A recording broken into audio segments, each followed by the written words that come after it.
Terus terang saya nggak pernah tertarik sama demokrasi.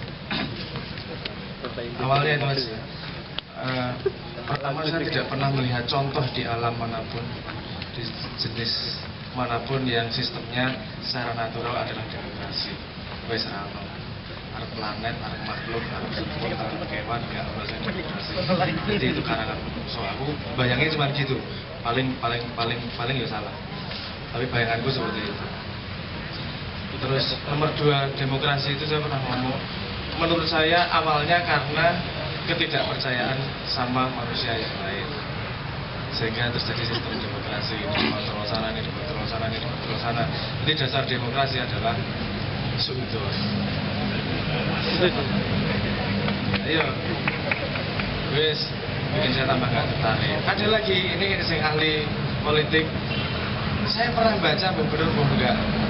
Ada satu ahli demokrasi yang nggak kedengeran pendapatnya, padahal dia salah satu tokoh terkenal itu. Kata dia, demokrasi itu efektif untuk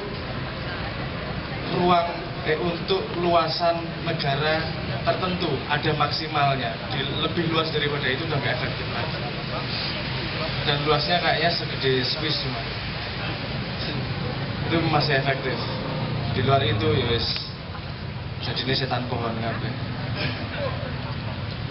Lah iya iki pemilihan pemimpin iki dhewe delok nang pohon-pohon banyak gentayangan. Apik banget ya.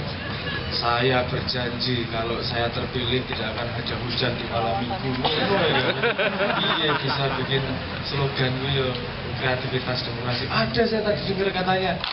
Ada di daerah Jawa Barat mana gitu yang pilkadanya, kamu nggak bayangin ini cuma ada di Indonesia gitu.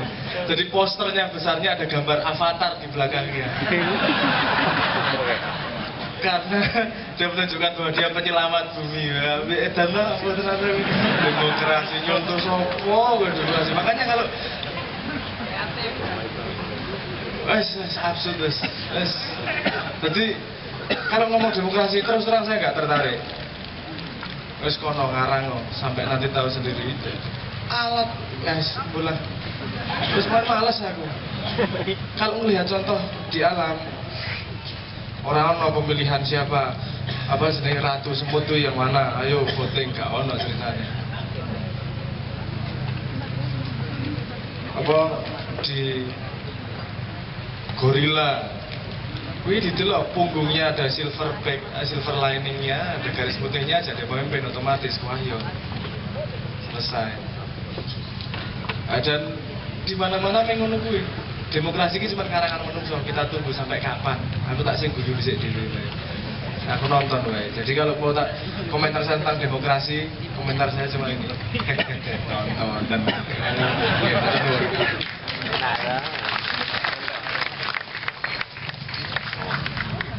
simple, padat dan mengena. Jawabannya, Cak, lagi dipijat. Ini jamaah fokusnya udah nggak sama kita. Tahu ya.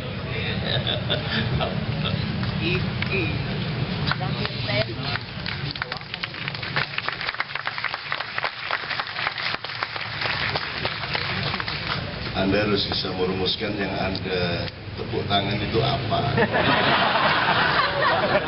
Kalau ini tidak ada kejelasan intelektualnya, itu nanti akan menambahi tahayul. Dan tahayul terbesar adalah demokrasi tadi itu. Oke, bismillah, assalamualaikum warahmatullahi wabarakatuh. Sebelum kita ngomong ke kuda lumping, jalan kepang, Dadi. Saya kasih informasi dulu, ini saya belum istirahat betul ini sejak dari Turki sama Kiai Kanjeng di Maroko, langsung keliling lagi tanpa istirahat di Jawa Timur, Jawa Tengah. Terus setelah dari sini kita harus ke Mamuju di Sulawesi Barat dan seterusnya, sehingga kenikmatan saya sesungguhnya adalah mendengarkan semua tadi. Terus baru aja saya ditawari pijit, belum sampai 3 menit sudah anda potong, dan saya kira sisa demokrasi untuk saya ya dipijit gitu dong. Terus dipotong pisang karena terus oke. Saya informasikan beberapa hal di Ngatipiro. Kita sedang saat ini mulai tadi jam 4 maghrib itu mulai latihan. Dulu Anda nonton Tikungan Iblis, kemudian nonton Nabi Darurat, kemudian sekarang sedang dikerjakan drama oleh orang-orang tua di Yogyakarta yang awalnya berjudul Mahkamah Bejo. Pemimpin harus bejo itu ya. Tapi kemudian kita tidak tega kepada Mas Mahfud, akhirnya kita rubah judulnya menjadi Kaki Anjing. Jadi Allah itu kasih fenomena mengenai Gua Kahfi atau Ashabul Kahfi yang disembunyikan selama 300 tahun kalau menurut hitungan Masehi, atau 309 tahun hitungan Komariah, dengan cara ada 2 kaki anjing berjurai menjuntai di depan mulut gua, sehingga seluruh manusia di negeri itu, Syria, menyangka bahwa gua ini adalah sarang anjing, sehingga tidak seorang pun masuk selama 300 tahun itu. Bahwa di dalam gua itu oleh Allah diberi fenomena di mana ada beberapa orang yang dikejar-kejar oleh Raja Decius karena aliran kepercayaannya berbeda, kemudian mereka lari ke situ dan oleh Tuhan ditidurkan seakan-akan hanya 1 malam, padahal mereka ditidurkan 300 tahun. Nah, kita bikin cerita dengan berangkat dari situ. Terus akhirnya bukan kaki anjing, disepakati oleh teman-teman, judulnya adalah Tafakur Anjing. Jadi sekarang yang mampu bertafakur tinggal anjing.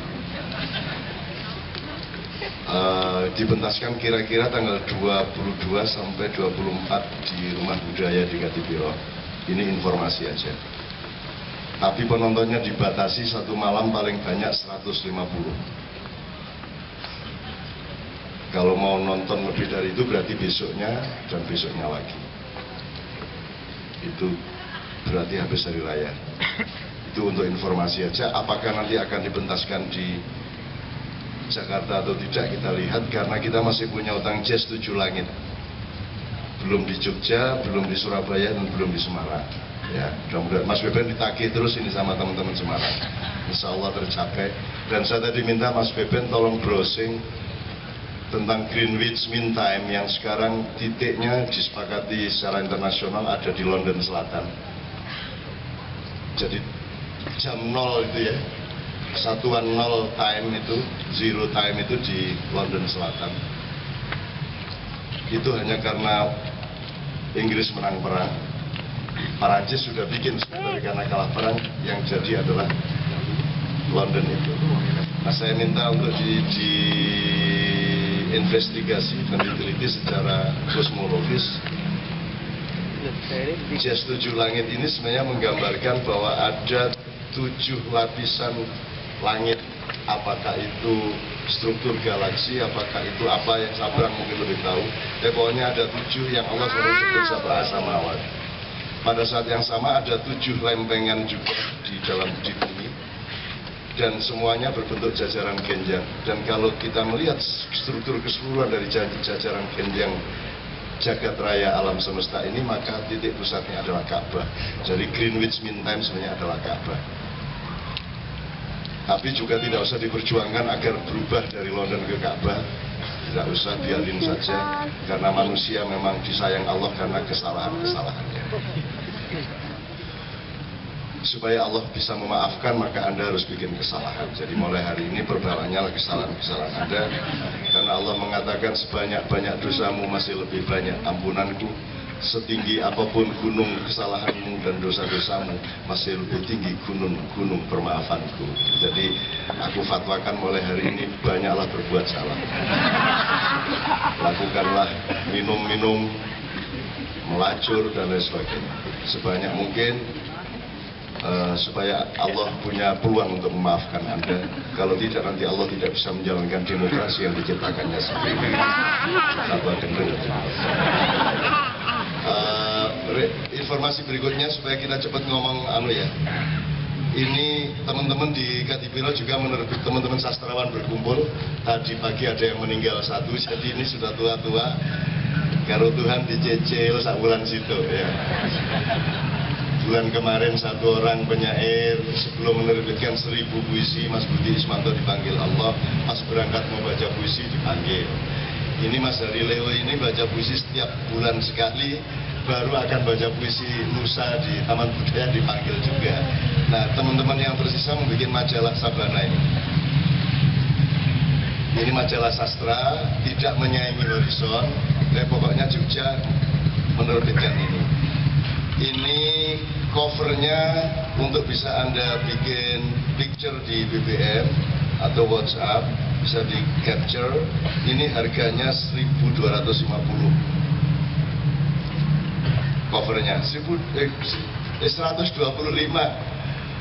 ya 1.250 rupiah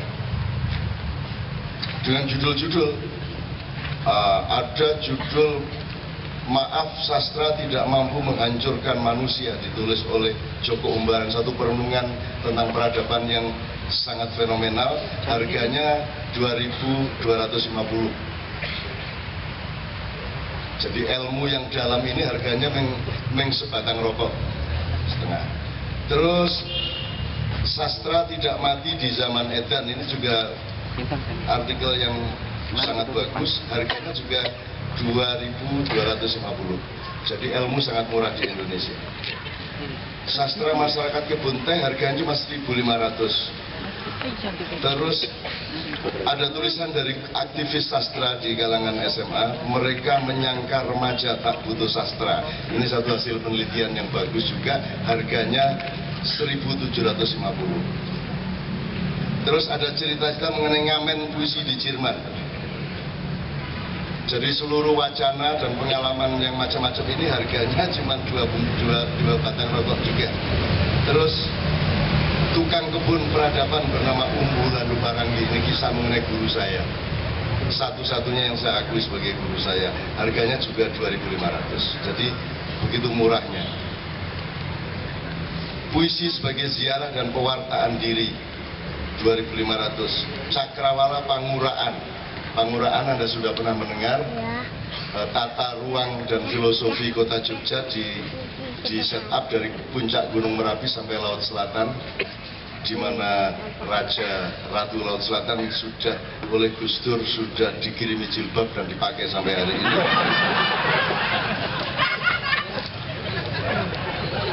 Dan ada ajaran di Jogja bahwa ada urut-urutan jalan dari Tugu sampai rel, dari rel sampai Tugu Terang Bulan, dari Terang Bulan sampai kantor pos, dari kantor pos sampai keraton. Itu jalannya adalah berdasarkan saran tentang perjalanan hidup manusia. Yang pertama harus menentukan jalan utamanya apa, maka jalannya bernama Margo Utomo. Margo ini jalan dalam bahasa Jawa, dan jalan ini merupakan idiom lazim dari semua ajaran. Agama Islam juga memakai kata jalan untuk berbagai macam dasar ajarannya. Sirotol mustaqim, sirot artinya jalan, syariat, syari artinya jalan, torikot, torik artinya juga jalan. Cuman ada jalan raya, ada jalur, ada lajur. Nah, untuk yang belum dengar, pertama Anda harus menentukan jalan utama yang kamu pilih apa. Kalau Anda sudah memilih S1-nya, baru Anda dadio wali sing ngumbara, jadilah wali yang mengembara, bahasa Jawanya malio boro. Kalau Anda sudah mengembara secara spiritual dan intelektual, Anda melakukan eksplorasi, eksperimentasi, mendapatkan inovasi, invensi dan lain sebagainya, maka Anda akan menemukan jalan Margo Mulyo. Anda akan naik dari kebenaran kebaikan meningkat satu lagi menjadi mendapatkan kemuliaan hidup. Karena mulia itu lebih tinggi dari baik, lebih tinggi dari benar, bahkan lebih tinggi dari indah. Itu sampai Tugu Terang Bulan. Sampai kantor pos. Dari kantor pos ke keraton di mana ada alun-alun, itu Kalau Anda ke Jogja itu namanya Jalan Pangurakan, di mana Anda sudah transenden dari dan sudah tidak kagum lagi sama apapun yang hebat-hebat. Anda sudah mengerti hakikat hidup, Anda sudah putus pamriksa, Anda sudah mencapai puncak makrifat, Anda sudah mencapai apa yang sejati, Anda sudah ringan seperti kapas, Anda tidak lagi terbebani oleh dunia, dan bobot Anda bukan lagi bobot materi, tapi bobot Anda adalah bobot cinta kepada yang sejati. Itu namanya Jalan Panguraan. Nah, di sini ada tulisannya berjudul Cakrawala Panguraan. Ilmu yang luar biasa itu harganya 2.250. Kalau ditambah lagi keraton itu sebelah selatan, jadi ada tatanan interkontrol di dalam tata pemerintahan, politik di selatan, kemudian nanti dia melakukan interkontrol dengan agama, yaitu masjid di sebelah barat alun-alun, kemudian pasar di sebelah utaranya alun-alun, pasar Beringharjo, kemudian nanti kebudayaan dan hukum ada di timur alun-alun. Itu semua adalah tatanan di mana bidang-bidang dalam penggarapan pembangunan suatu negara atau kerajaan berdialektika dan saling mengontrol. Di tengah-tengahnya adalah alun-alun. Di situ wilayah yang malam ini disebut demokrasi. Pura wisata yang kemarin tempat dangdut mulai 3 hari yang lalu oleh Kiai Kanjeng, saya dan semua pengurusnya kita resmikan menjadi pusat kebudayaan Yogyakarta, mendampingi pusat-pusat yang lain, dan akan kita isi dengan kreativitas yang bermacam-macam. Ini informasi mengenai majalah Sabana. Terus saya singkat, ada merajut kembali peradaban Nusantara, ada macam-macam tulisan. Semua tulisan dan ilmu ini kalau dijumlah harganya 22.000. Jadi sangat murah. Kalau Anda tidak beli ini berarti Anda lebih murah daripada 22.000. Itu. Nah, ini kalau beli ini sebenarnya mau saya taruh sini. Mau saya taruh sini sebab majalah ini tidak disponsori siapapun, biayanya dari saya pribadi. Tidak dengan sponsor, tidak dengan backing, tidak dengan pemilik modal, tidak dengan apapun. Saya bisa, saya terbitkan, dan bukan saya cuma support aja. Gitu loh, saya cuma ngawasin, ngeliat-liat kan gitu. Ini lukisannya Untung Basuki. Untung Basuki itu seorang Katolik, pencipta Mars MTQ. Nah, Mars Musabaqah Tilawatil Quran diciptakan oleh seorang Katolik soleh. Kurang plural biaya Indonesia. Kok Amerika muruk-murui pluralisme, ndasmu pecah. Kita dari dulu udah plural, udah karu-karuan. Kita itu sudah campur-campur, udah karu-karuan. Uang yang masuk ya, Untung ini saya larang masuk Islam. Tunggu rasa mlebu Islam lu mau baca. Mesake kayak kancamu ming sithik tadi kono. Gitu. Dan lagi kalau kamu masuk Islam, kamu ngurus nyusahin orang sholat. Kok nyusahin cala, sikile ngadeg cicing ini kira iso menggo. Jadi kalau dia sujud itu ngomong ini sret. Jadi dia butuh 1 meter kali 1 meter. Ini jite kayak awakmu tok, ngerasa Islam Katolik aja. Tuh. Loh, begitu rileksnya hubungan kita kok di Ma'iyah ini, begitu santainya. Dia kalau masuk Ma'iyah, dia namanya bukan Aloysius Untung Basuki, tapi Ahmad Untung Basuki. Terus dia, oke, minal aidin, bil minal apa? Sorry, bil minal aidin, pokoknya dicampur-campur kata-kata Islam, dicampur-campur karuan. Tapi dia dicatat oleh Indonesia sebagai pencipta Mars MTQ, dan dia yang termasuk baca Iqra bismi rabbikal ladzi khalaq kepada orang Katolik. Itu Indonesia dihapusi kabeh, agama dihapusi. Rumangsane Islam jajane ya ora, rumangsane Katolik jajane ya ora, ya tetep wong Indonesia. Indonesia lebih tinggi dari agama-agama. Ngetake ngono kuwi gitu loh. Hapusan kabeh. Ini bukan pernyataan, ini cuman kenikmatan aja melihat orang Indonesia yang ndadi itu. Ndadi itu bukan dadi. Jadi dulu ada to have, kita tingkat menjadi to be. Terus Shakespeare mengatakan to be or not to be, that's the question. Yang gitu. Kemudian saya pribadi tidak setuju sama to be. Saya tidak mau to be dari dulu, nggak mau jadi apa-apa saya. Sebab aku sudah punya tetangga di desa namanya Kastubi. mantri pasar. Jadi aku nek dikongkon to be or not to be lah, to be bagiannya back piwo kelebon terus gak tubi-tubian. Gitu. Nah sekarang ada bukan to be tapi pretend to be or look like to be. Itu namanya ndadi ditambah n. Dadi itu menjadi, kalau ditambah n seolah-olah jadi. Jadi ndadi presiden. Memang dia faktanya presiden, tapi sebenarnya substansinya dia seolah-olah presiden, seolah-olah wakil rakyat, seolah-olah bupati, seolah-olah ilmuwan, seolah-olah guru, seolah-olah menteri, semua ndadi. Nah, nanti kita omongkan bersama-sama cirinya orang ndadi itu bagaimana.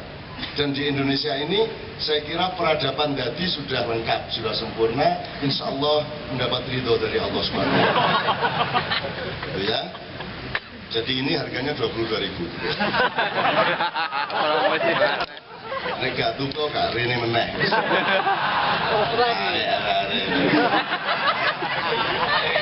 Apa nih? Oh, saya tadi itu bawa sendiri bagasi, dan bagasi ini karena air Asia cuma 15 kilo, padahal tadi semua 22 kilo, terpaksa bayarnya ekstra 800 berapa lagi, gurung payu majalah.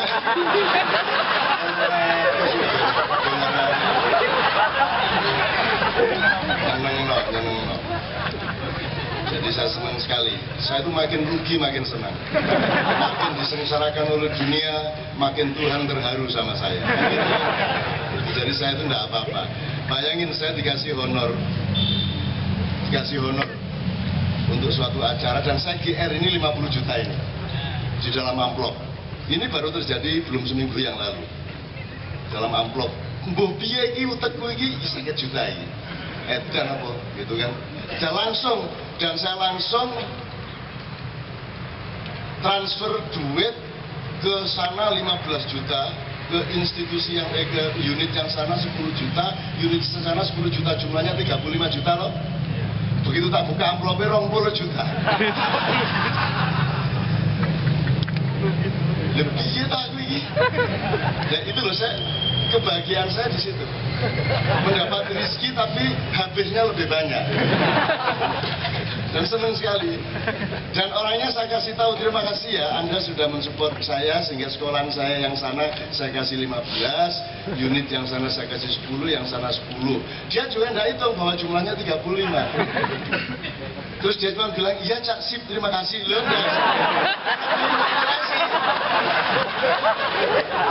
kurang 15 ya, tapi tidak apa-apa, saya tidak marah. Ngapain saya marah, hidup sekali di dunia, masuk marah. Gitu, tidak ada penderitaan, tidak ada sesuatu pun yang tidak kita masukkan menjadi nada-nada yang selalu indah. Karena nada indah tergantung hatimu, kan begitu. Oke, harganya 22.000.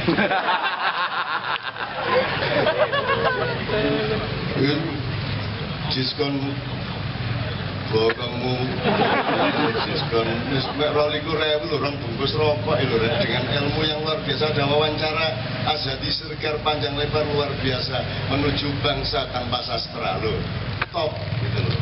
Nah, ini cuma harganya Pak 3.000 rupiah untuk satu ilmu yang mendalam gitu loh. Di jumlah semua cuma 20. Ya tapi ini betul-betul harganya 22.000 tercantumnya. Gak mbaki aku di video. Saya ini pengikut Rasulullah, pokoknya iki lho rek, harganya 22, perkara awakmu tukune 22 temen ngancen awakmu pelit. Iya kan? Tidak punya toleransi, tidak punya apresiasi, tidak punya imajinasi. Gitu loh, kulaan 22 kok tuku 22. Lah rumah samu olehku nambahi bagasi erasi, emang rumah samu sapa sing bayari?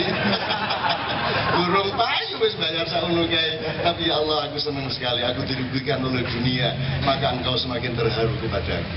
Maka engkau akan memberi limpahan-limpahan rezeki yang jesi, yang tidak terduga-duga setiap saat. Amin ya rabbal alamin. Oke, yuk saya ini masuk ke demokrasi. Jadi ya, gitu ya. Saya ambil yang sederhana dulu deh. Sebelum soal demokrasi tadi, saya ambil sederhana unsur dulu. Saya kemarin waktu ma'iyahan di daerah Mancasan, di daerah Jogja Utara, itu saya terlanjur berfatwa bahwa budaya itu hukumnya fardu kifayah. strategi harus dipertanggungjawabkan kepada majelis ulama. Tapi tak angkat awakku dhewe sebagai ketua majelis ulama Pancasan. Lu kok budaya fardu kifayah? Fardu kifayah itu penjelasannya tahu kan, fardu ain itu wajib untuk setiap orang. Kalau fardu kifayah itu kalau tidak ada yang melakukan semua salah, tapi kalau ada sedikit orang melakukan semua menjadi bebas dari kesalahan. Misalnya ada orang mati, nggak ada yang datang sama sekali, berarti seluruh masyarakat salah. Tapi kalau ada yang datang 3 orang aja, maka 3 orang ini akan membatalkan kesalahan semua masyarakat. Itu namanya fardu kifayah. Budidaya atau kemudian kita singkat budaya itu hukumnya fardu kifayah, supaya Anda tidak jadi jaran kepang. Kalau jaran kepang itu makan padi, karena tidak punya budaya, dari sawah langsung dimakan. Kalau ada budaya, di dalam budaya ada upaya akal, upaya pemikiran, upaya inovasi, ada ijtihad, ada teknologi, ada ikhtiar-ikhtiar untuk merubah sesuatu menjadi lebih indah dan lebih enak. Dari ketika di sawah namanya padi, begitu diambil dari sawah namanya gabah. Ketika dia sudah ditutu atau dimasukin hiler atau pabrik padi, dia menjadi beras dan menir. Begitu dia dimasak, dia menjadi beras dan karak. Kan gitu. Nah, perjalanan transformasi dari padi ke nasi tadi namanya budaya. Jadi kalau tidak ada yang melakukan pembudidayaan padi menjadi nasi, berarti semua orang akan makan padi. Kalau orang barat semua makan padi. Jangan kaget kalau Anda ke Amerika, di sana disuguhi padi. Di mana-mana, di Inggris, semua makan padi. Karena mereka tidak bisa membedakan antara padi dengan gabah, dengan beras, dengan nasi. Karena mereka hanya punya satu kata, rice. Gitu? Jadi kalau ada orang Amerika bertamu ke rumah Anda yang punya rice, sure, Subono.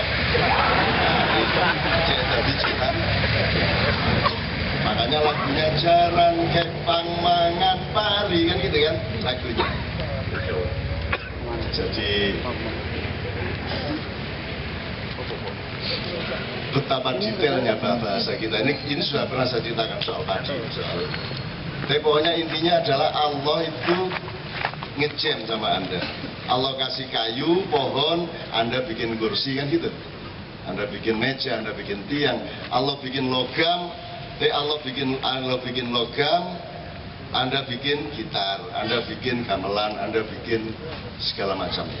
Itu Allah ngejam sama Anda. Nah, budidaya itu hukumnya wajib, harus ada di antara manusia, dan itulah pekerjaan kekhalifahan namanya. Kalau tidak, jadi padi dikhalifahi menjadi beras, beras dikhalifahi menjadi nasi. Itu pekerjaan khalifah. Tuh. Nah, sekarang jenis-jenis kekhalifahan. Jadi kalau dalam bahasa Jawa itu ada misalnya ada sindiran-sindiran dari lagu-lagu Jawa di anak-anak. Misalnya kalau ada dayoe teko Bapak Noraimu dayoe teko beberno kloso klosone bedah tambalen jadah jadahe mambu pakakno asu asune mati buangan kali kaline banjir buangan pinggir gelekno pinggir. Terus pinggirnya apa? Nah, jadi ini ada 2 dimensi, bahwa orang Jawa, orang Timur itu memiliki pola manajemen naluriah. Jadi opo wae iso digadukke. Bayangin, dayoe teko beberne kloso masih kompatibel itu. Tapi begitu klosone bedah tambalan jadah lah, muter lagi kloso ditambal jadah. Nah, di satu sisi orang Jawa, orang Timur memiliki pencarian yang luar biasa. ini agak sedikit serius ya saya. Pencarian yang luar biasa, yang kemudian tidak kita pakai lagi. Orang Timur menemukan satuan waktu misalnya tidak 1 minggu, tapi 1 pekan. Jadi kalau Anda sekarang pakai Sabtu, Minggu, Senin, Selasa, Rabu sampai Sabtu, orang Jawa pakai Legi, Pahing, Pon, Wage, Kliwon. Akhirnya tradisi dan modernitas digabung, lahirnya Senin Pon, lahirnya Jumat Kliwon. Sekarang sudah tidak ada lagi, sekarang lahirnya Senin atau Selasa atau Rabu. Karena sudah tidak dipercaya yang namanya Legi, Pahing, Pon, Wage, Kliwon. Ini semua sebenarnya hasil budaya, hasil budidaya. Dan semua harus kita pelajari aslinya. Karena kearifan 5 dengan kearifan 7 berbeda. Itu pun 7-nya kita kan 7 yang aneh. Di Arab ya 7, di Barat ya 7.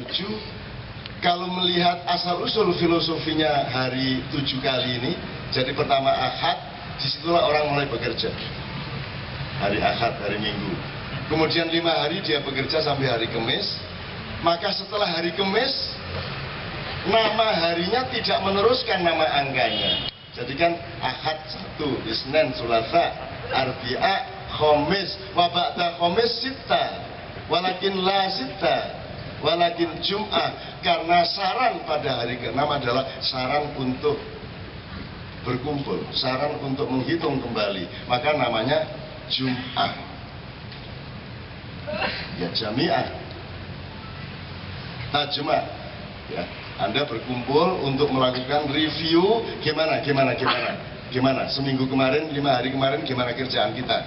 Yuk kita dandanin gini. Setelah ada review sosial, baru hari Sabat, hari perenungan pribadi. Anda dengan keluarga di rumah, Anda ambil jarak dari lingkungan sosial supaya Anda melakukan refreshing. Maka pada hari Ahad besoknya Anda mulai bekerja dengan kesadaran baru, dengan semangat baru. Tapi kan sekarang terbalik. Justru hari pertama harus kerja, kita libur. Gusti Allah bingung, ya oh barang. Aku kait siap-siapnya ada libur ada. Ya barang. Tapi ya enggak apa-apa, akhirnya sekarang malaikat sudah hafal. Ini Ahad lagi berarti Brai loh ya. Gini. Wah kadung tangi, so aku mangurah gitu. Akhirnya malaikat bangun paginya waktu hari Senin. Ya sudah enggak apa-apa, wong itu cuma nama, akhirnya gitu kan, what is in name. Apa tuh nama kan tidak penting gitu. Nah diterus-terus nama tidak penting juga menyakitkan hati, bener nama tidak penting. Bener, namamu siapa? Darsono siapa? Loh, saya kira jenenge Lukman tak celuk Darsono kira-kira aku. Pokoknya tiap hari anggur ketemu gue aku nyeluk, no, dar, ya wajar. Marah nggak Anda lama-lama? Jadi nggak bisa Anda bilang what is in name. Ngawur aja. Kalau nama Muhammad ya Muhammad, jangan diganti Karjo. Aku adane ya apa kok. Masyhadu anna Karjo Rasulullah.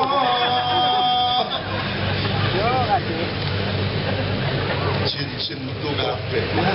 Kalau kan dengar jenenge Karjo. Iya. Jadi nggak bisa buat di sini. Maka bedanya masyarakat timur dan barat adalah masyarakat timur sangat concern terhadap nama anaknya. Terserah metodenya bagaimana. Ada yang metode sak ketemunya barang yang dilihat bapaknya itulah namanya. Di Ponorogo itu ono arek jenenge Cikra, jenenge Gudel, jenenge Pawan. Ada Pawan itu kan tempat sampah itu. Jadi di Ponorogo saya tahun 63 masuk Ponorogo di desa itu koncoku jenenge itu Gudel, Pawan, Cikra, Sapu, Pacul, Garang. Oh banget. Itu di Ponorogo. Aneh juga, Jawa tapi punya kecenderungan tersendiri. Sementara kalau di Jombang kan tahu sendiri kan, subur. Nanti kalau sudah tua disebut subur Jombang. Ada ideologinya, yang penting dia subur. Mudah-mudahan dia benar-benar subur hidupnya, gitu loh. Terus apa meneh? Abdurrahman Wahid.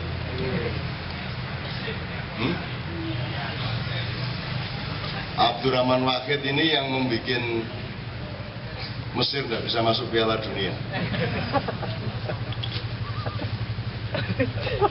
Karena dia tanding sama, kalau tidak salah waktu final di tahun berapa itu, Gus Dur mulai jadi presiden itu di Mesir tanding untuk masuk Piala Dunia. Hasilnya 1-0. Karena presiden Indonesia namanya Abdurrahman Wahid. Nek Wahid masuk dia Piala Dunia.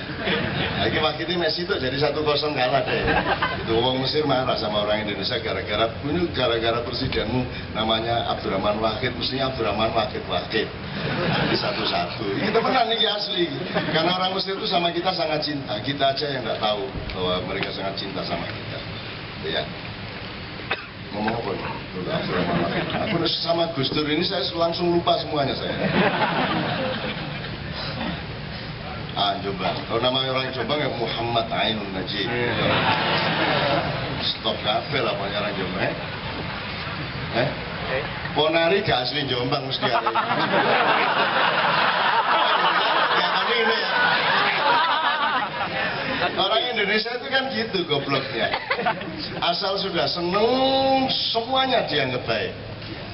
Kalau kalah ya semua dianggap jelek dan salah, ya toh? Kalau sudah menang tuh semua baik.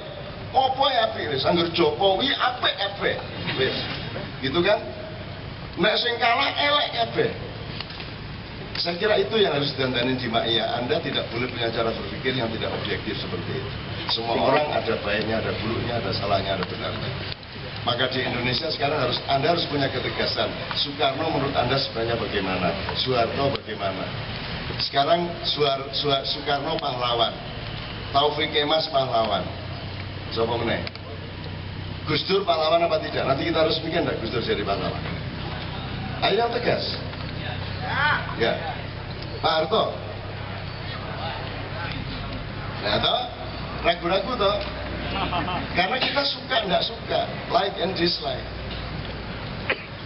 Gitu loh, like and dislike. Saya enggak peduli dia pahlawan apa tidak, aku enggak masalah. Pahlawan atau tidak, saya pribadi itu tidak ada masalah. Cuman Anda harus tegas. Karena kita tidak punya uswatun hasanah sekarang di Indonesia. Siapa idolamu? Siapa pancatan sejarahmu di Indonesia supaya engkau punya motivasi untuk berbuat baik? Siapa? Aku gurung almarhum rek. Syahrir, oke, Syahrir, siapa lagi? Itu. Orang Cina punya judgebau, maka mereka punya ketegasan dan optimisme di bidang hukum. Di Indonesia sopo? Kita nggak punya.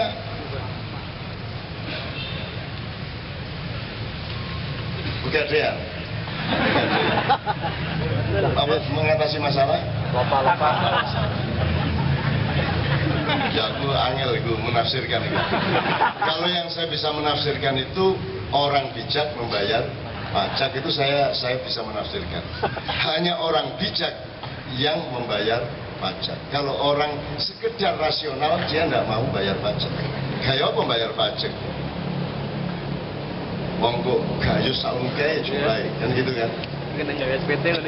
Pajak ini kan soal kewajiban dan hak dan kewajiban ya mas ya. Suami kalau belum memenuhi kewajibannya jangan minta istrimu mengabdi kepadamu. Tuhan tidak nyuruh kamu sholat sebelum dia kasih pohon, sebelum dia kasih sungai, sebelum dia kasih udara yang segar, sebelum dia kasih fasilitas alam yang luar biasa. Setelah dia kasih fasilitas, manusia bisa menikmati kehidupan, baru Tuhan minta Anda bayar pajak sehari setengah jam sholat 5 waktu. Setahun minta 1 bulan untuk Anda berpuasa. Kan gitu, itu pajak dari Allah yang ditarik ke Anda setelah Allah kasih fasilitas. Nah di Indonesia kan hak-hak rakyat masih belum melegakan hatinya rakyat. Orang masih belum lega hatinya jadi orang Indonesia. Jangankan bangga, orang untuk merasa aman jadi orang Indonesia aja belum tercapai. Maka jangan diharapkan mereka tidak tawur, jangan diharapkan mereka tidak marah, jangan diharapkan mereka taat lalu lintas. Gitu loh. Wong mereka mau taat, alah saya taat toh yang di atas juga nggak taat. Saya berbuat baik, toh di sana juga nggak berbuat baik. Saya nggak mencuri, kenapa? Wong mereka mencuri, kan begitu kita hatinya. Nah, jadi ini soal hak kewajiban. Terus tadi soal nama, saya sebenarnya kan ngomong jalan kepang ya, yang manajemenal tadi, dayo itu tadi. Jadi sekarang ini pemerintah dan rakyat Indonesia ini sering melakukan tadi, dayo itu tadi. Sering nambal tikar dengan jadah. Jadi kalau milih pemimpin itu tidak rasional, jelas. Milih apa aja nggak rasional sama sekali. Itu namanya nambal apa? Kloso dengan jadah.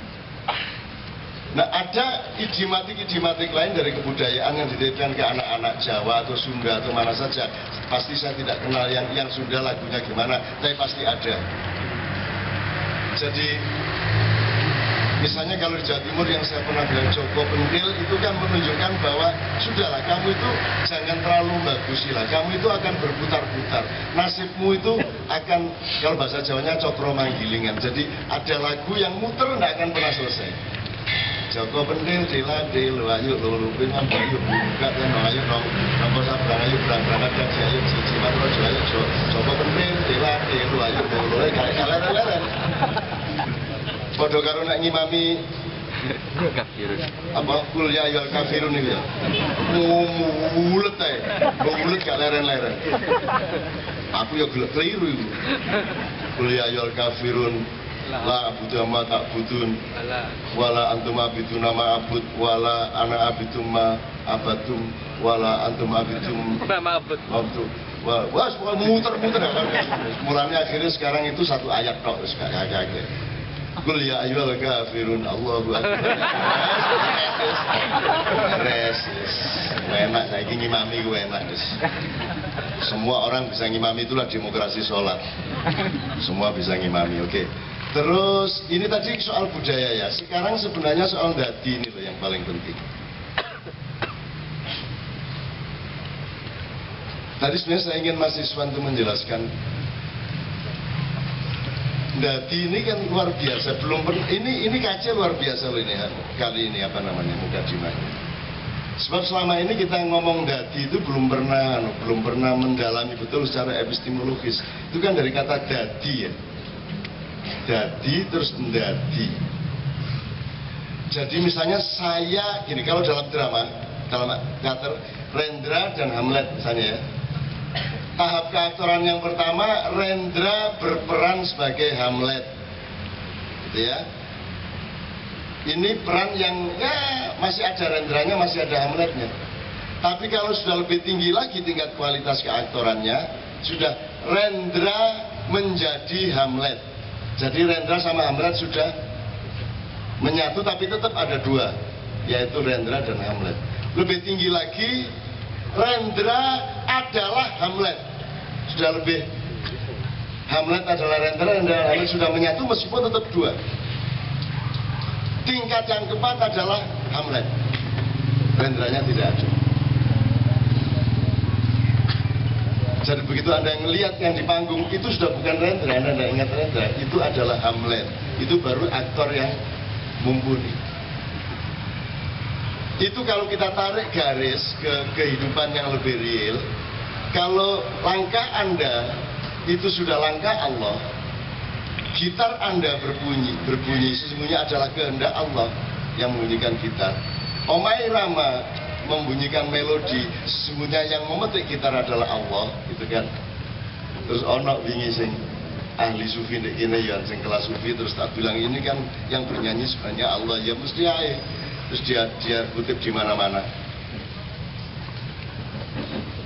Maksud saya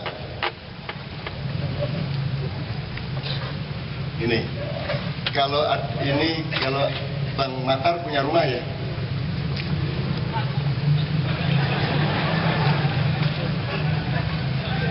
Iya kagak itu contoh nih kontrak. Oke, anggaplah beliau punya rumah itu ya. Warara ibu rahasia. Oke, siapakah tuan rumah di rumah itu? Bang Matar. Oke, Bang Matar Disebut tuan rumah karena dia owners rumah itu. Dia yang beli tanah, dia yang beli rumah. Maka dia tuan rumah. Sekarang kalau Bang Matar adalah rumah, siapakah tuan rumah di Bang Matar?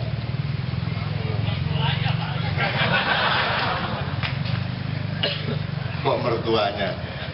Enggak, ini serius. Siapakah tuan rumah siapakah tuan rumahmu di dirimu itu? Jawabnya B. Allah. Karena siapakah ownersnya? Siapakah yang memiliki dirimu? Allah. Jadi Allah sama kamu tidak berjarak sama sekali, karena Allah adalah tuan rumahmu di dirimu itu. Bahkan dirimu itu, apakah dirimu adalah dirimu ataukah dia adalah Allah? Ini kalau diterusin dikit ya, tingkat keaktorannya. Apakah dirimu adalah dirimu yang tidak berjarak dengan Allah karena Allah adalah tuan rumah pada dirimu, ataukah sebenarnya dirimu adalah bukan dirimu karena itu diri Allah? Maka dirimu menjadi tidak ada, yang ada hanya Allah. Ini kalau diterusin kok nggak bingung. Allah.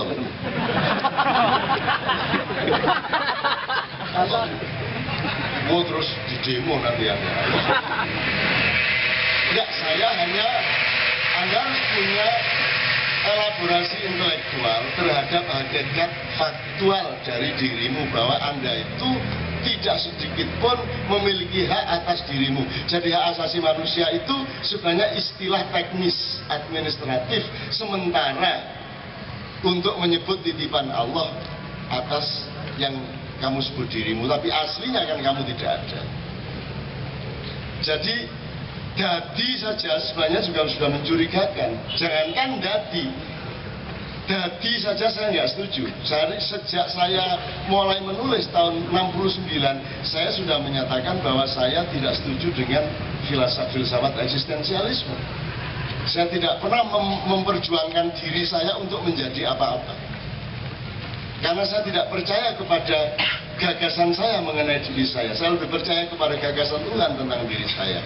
Sehebat-hebat perjuangan saya masih kalah sama nasib saya di dalam ketentuan Allah. Jadi saya ngikut sama Allah. Nah sekarang yang ada di Indonesia adalah bagaimana orang memisahkan dirinya dari Allah melalui filsafat to be atau dadi tadi. Itu pun dia pura-pura dadi, tidak benar-benar dadi, tapi dia dadi. Jadi peragaan di mana-mana peragaan. Gimana jelasinnya? Apakah orang yang mengurusi pendidikan benar-benar mengurusi pendidikan? Jadi dia kan bukan dadi pendidik, tapi dadi pendidik. Saya kemarin di Turki jadi tamu negara 4 hari non-stop siang malam, dari jam setengah 4 pagi sampai jam 12 malam lebih. Saya diajak kemana-mana melihat seluruh jantung dan paru-paru mereka, dan saya luar biasa senangnya sekaligus luar biasa sedihnya, karena begitu saya melihat kedahsyatan Turki ini, saya jadi ingat Indonesia dan saya sangat sedih. Kebetulan anak saya kelas 1 SMP yang belum bisa nyanyi, sebenarnya secara teknik sangat masih rendah, itu diundang ke sana untuk keliling ke 10 kota untuk nyanyi di stadion-stadion di 10 kota tersebut. Sehingga saya sama istri saya harus jemput ke sana sebelum dia pulang setelah 1 bulan. Dan karena orang Turki tahu saya akan ke sana, terus saya dijadwal kemana-mana. Dan saya senang sekali melihat luar biasa orang Turki ini. Orang Turki itu sudah selesai hatinya, sudah terpenuhi hak-haknya, sehingga dia tidak rewel, dia tidak nuntut macam-macam, sehingga dia murah hati kepada siapapun saja. Hari pertama turun dari airport, saya ngopi, saya sudah dapat temen, dan dia sudah nganter saya ke rumahnya, ngasih makan, kasih segala macam. Hanya ketemu di warung kopi, karena saking ikhlasnya dia kepada sesama manusia. Karena dia sudah tidak nuntut apa-apa, dia terpenuhi semuanya. Jadi orang Turki itu untuk nyapu yang bukan tempatnya aja dia mau, karena dia mencintai keindahan bersama. Bersih. Jam 12 malam itu langsung semua alat-alat sampah membersihkan seluruh kota dan seluruh negeri, sehingga pagi-pagi kita melihat celing lagi. 2.000 anak dari sekolah Turki di seluruh dunia, 140 negara, mengirim 2.000 siswanya. Jadi dari setiap negara mungkin sekitar 30 orang, 40 orang, jumlahnya semua 2.000 dibagi sekian tim, kemudian dibagi ke 60 kota. Anak saya kebagian 10 kota. Yang ingin saya ceritakan kepada Anda adalah, ya Allah, Indonesia ini bisa membuat negara 10 kali lipat lebih dahsyat daripada Turki seandainya kita lega hatinya. Masalahnya kita tidak pernah lega hatinya. Dapat Pak Bung Karno tidak lega, gitu kan? Dapat Pak Harto tidak lega, dapat Habibie belum sampai lega, belum sampai nggak lega, dapat Gus Dur hampir lega nggak jadi, dapat Megawati ini lega apa tidak kita bingung. Nah, yang terakhir ini kita tidak ingat lagi lega dan tidak lega, sehingga tidak ada tema itu lagi, karena kita konsentrasi pada beliau. Nah, jadi kita tidak pernah sempat punya kemurahan hati sebagai manusia, dan kita belum pernah menderita semenderita orang Turki. Mungkin sedikit setting sejarah ya. Mereka 30 tahun menderita luar biasa, dan kita sebenarnya butuh 30 tahun menderita. Jadi saya berdoa, ya Allah, bikinlah kami menderita semenderita orang Turki selama 30 tahun. Kalau tidak dihajar oleh penderitaan yang sedasar itu, kita tidak akan pernah bangun sebagaimana orang Turki bangun. Orang Turki itu tidak ada yang sok alim, tidak ada yang rewel. Yang satu sholatnya gini monggo, yang gini monggo, udah nggak bingung-bingung lagi. Saya diajak ke masjid yang di dekat Hagia Sophia. Teman-teman bilang ini putri tidak boleh ikut Jumatan, tapi begitu saya sampai ke sana, ya wong wedok ya sak embrek di jero masjid, liwat-liwat ya nggak ada masalah. Jadi tidak rewel-rewel. Jadi di sana aliran monggo sak karep-karepmu. Tidak ada orang yang sok, yang alim gitu, tidak ada. Biasa-biasa aja. Tapi kelakuannya baik, akhlaknya baik, tidak mencuri, tidak ada barang hilang, tidak ada kriminalitas, tidak ada gelandangan, tidak ada pengemis. Saya bukan pengagum Turki, saya pengagum Indonesia. Orang Turki bisa seperti itu karena pernah mengalami penderitaan yang luar biasa. Dulu mereka berkuasa hampir separuh dunia selama Ottoman berkuasa 800 tahun. Jadi yang disebut Turki sekarang hanya ibu kota dari kekaisaran, kesultanan Ottoman itu, Utsmaniyah itu. Kemudian datanglah Kemal Atatürk, seorang pendiri nasionalisme Turki. Atatürk ini menganut sekularisme yang tidak sama dengan sekularisme yang kita kenal. Sekularisme yang kita kenal adalah memisahkan secara tegas negara dengan agama. Di Turki, Atatürk sekularismenya adalah tidak boleh ada agama. Yang ada Turki. Oke, kalau memang kamu terpaksa azan silakan, tapi bahasa Turki. Sholat silakan, oke, enggak apa-apa, dah kompromi, tapi harus bahasa Turki. Jadi selama 30 tahun tidak ada sekolah Islam. Orang belajar ngaji diam-diam. Orang menderita luar biasa. Kudeta terus-menerus terjadi selama 30 tahun itu untuk mencari jati dirinya. Sampai akhirnya stabil. Sekarang ada program untuk mengarab springkan Turki, tapi insya Allah tidak akan pernah bisa menembus Turki. Karena orang Turki sudah merasa aman dengan dirinya, sudah merasa bangga dengan dirinya. Stadion itu penuh. Ketika saya melihat penutupannya, Masya Allah. Ya Allah, ya Allah. Orang Turki 250.000 datang tumplek-plek. Melihat anak-anak kecil dari berbagai negara yang nyanyinya juga begitu-begitu aja. Secara keartisan, secara kesenian tidak hebat-hebat amat. Tapi mereka bangga melihat anak kecil kelas 1 SMP dari Azerbaijan nyanyi Turki. Anak kecil SD dari Kenya pidato bahasa Turki. Jadi orang Turki cinta betul sama dirinya, cinta betul sama Turki. Karena bayangin, anak-anak kecil dari seluruh dunia, 2.000 orang menyanyikan lagu Turki, menarikan tari Turki, berpidato bahasa Turki, melawak dengan bahasa Turki. Bayangin kalau sekarang di sini nih ada anak dari Afrika Selatan pidato bahasa Indonesia, coba bangganya Anda bagaimana? Dan itu di Turki di 60 stadion, 2000 anak dari seluruh dunia melaksanakan Olimpiade Turki itu dengan sangat bagus, menyanyikan lagu Turki dengan kemampuan berbahasa Turki yang sangat bagus, bukan melakukan Turkinisasi, enggak. Mereka juga tidak peduli dengan apakah kamu orang Kristen atau orang Buddha atau enggak, ada masalah. Jilbaban pora juga tidak ada masalah. Gitu. Nah, Indonesia sebenarnya bisa melakukan apa saja lebih dari itu, dari sudut kekayaan alamnya, dari sudut rileksitas manusianya. Wong saya tuh main gaple di masjid ya pernah. Aku ya tahu aku remi yo gelek pian. Nah, ono masalah. Saiki sekarang ini kita nggak tahu menganut ideologi apa, dikit-dikit melanggar HAM, dikit-dikit kriminal, dikit-dikit haram, dikit-dikit bid'ah.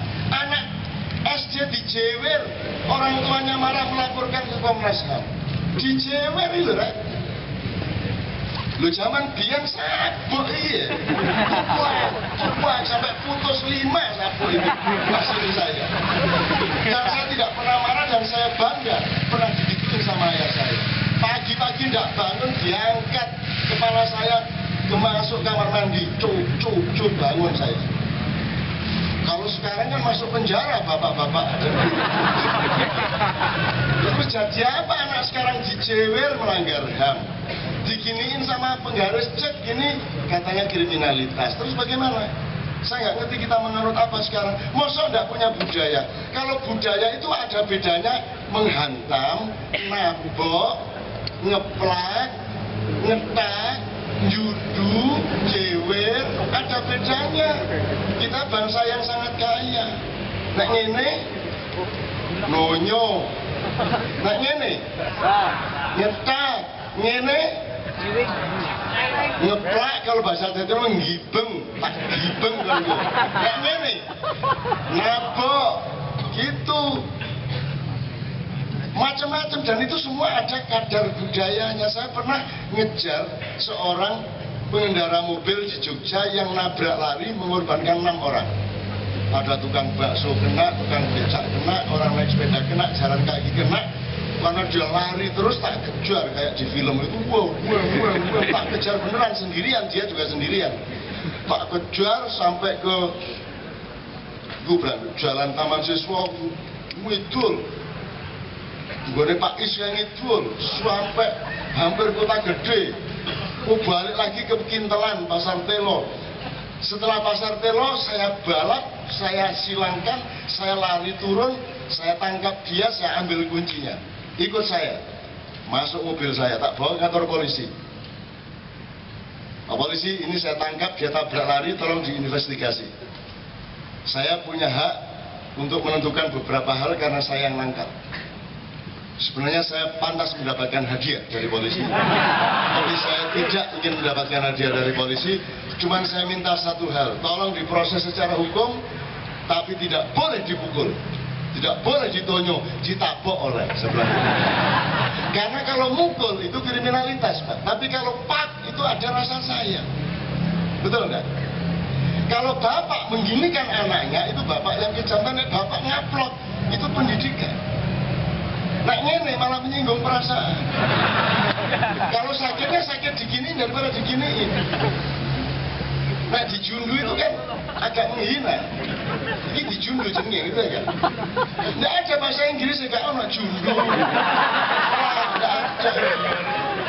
Kita tuh luar biasa punya detail dari semuanya itu. Jundu. Ini macam-macam lah. Jadi saya kasih syarat polisi, tidak boleh dipukul tapi ditabok oleh. Dia bingung, loh kok ditabok oleh? Loh, nabok gak masalah, kayak bapak nang anak nabok gak masalah. Tak tabok ikon, ayo ngaji, ngaji ya, tidak apa-apa. Oh, saya dulu sama ayah saya tuh sering sekali saya digituin, sudah sering banget dong aku Mosok gelem ngaji, aku gelem ngaji. Gengsi aku. Semua belajar ngaji, saya di luar sendiri, jalan-jalan, menek klopo, pedida-pedidi, mayakku muring-muring, tapi kena tak ajar, tambah minggat, hari ini sebaba wis.